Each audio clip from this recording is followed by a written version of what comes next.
ಆ ಸ್ಥಾನದಿಂದ ಹೊರಗೆ ತೆಗೆದು ಹಾಕ್ರಿ ದೇವರೇ. ಮಾನಸಿಕ ವ್ಯಾಧಿ ಇದ್ದಾಗ ಆ ವ್ಯಾಧಿನ ದೂರ ಮಾಡಲು ದೇವರೇ. ಗರ್ಭಫಲ ಇಳಿದ ಸಂದರ್ಭದಲ್ಲಿ ದೇವ ಗರ್ಭಫಲವನ್ನು ಕೊಟ್ಟು ಕಾಪಾಡ್ರಿ ದೇವರೇ. ಪ್ರಭು ಈ ನಿನ್ನ ಸಭೆ ನೂತನ ಸಭೆ ದೇವರೇ.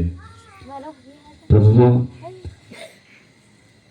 ಧರ್ಮ ಅವರ ಸೇವಕರ ಮೇಲೆ ಪ್ರಭುವ ಭೂಮಿಯ ಮೇಲೆ ಬದುಕುವುದಕ್ಕೆ ಪ್ರಭುವ ಆಯಸ್ಕರನ್ನು ಕೊಟ್ಟು ಕಾಪಾಡ್ರಿ ದೇವರೇ. ಬೈಬಲ್ನಲ್ಲಿ ಆ ದಿವಸದಲ್ಲಿ ಪ್ರಭುವ ಹಿಜ್ಕೀಯನಿಗೆ ಯಾವ ರೀತಿಯಾಗಿ ಆಯಸ್ಕರವನ್ನು ಕೊಟ್ಟಿರೋ ಪ್ರಭುವ, ಆ ಆಯಸ್ಕರವನ್ನು ನಿಮ್ಮ ಸೇವಕರ ಮೇಲೆ ನಮ್ಮ ಸೇವಕರ ಮೇಲೆ ಕೊಟ್ಟು ಕಾಪಾಡ್ರಿ ದೇವರೇ.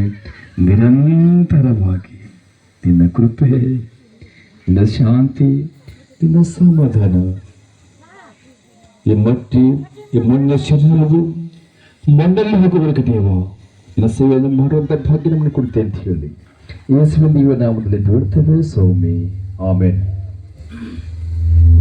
ಪರಲೋಕದಲ್ಲಿರುವ ನಮ್ಮ ತಂದೆಯೇ, ನಾಮವು ಪರಿಶುದ್ಧವೆಂದು ಎಣಿಸಲ್ಪಡಲಿ, ರಾಜ್ಯವು ಬರಲಿ, ಚಿತ್ತವು ಪರಲೋಕದಲ್ಲಿ ನೆರವೇರ ಪ್ರಕಾರ ಭೂಲೋಕದಲ್ಲಿ ನೆರವೇರಲಿ.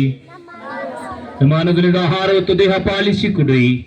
ನಮಗೆ ತಪ್ಪು ಮಾಡಿದವರು ನಾವು ಕ್ಷಮಿಸುವಂತೆ ನಮ್ಮ ತಪ್ಪುಗಳನ್ನು ಕ್ಷಮಿಸು. ನಮ್ಮನ್ನು ಸೋದರನಿಗೆ ಸೇರಿಸದೆ ಕೇಳಿನಿಂದ ತಪ್ಪಿಸು. ಯಾಕಂದ್ರೆ ರಾಜ್ಯವು ಬಲವು ಮಹಿಮೆವು ಸದಾ ಕಾಲ ನಿನ್ನವೇ ಸ್ವಾಮಿ, ಆಮೆನ್.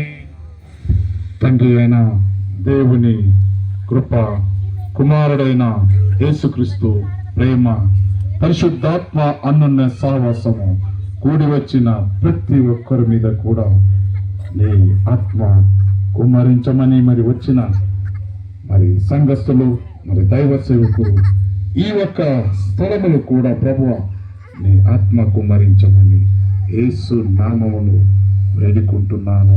ఆమేన్. ಆಮೆನ್. ದಯಮಾಡಿ ಯಾರಿಗೆ ಪ್ರಾರ್ಥನೆ ಮಾಡಿಸ್ಕೊಳ್ಬೇಕಾಗಿ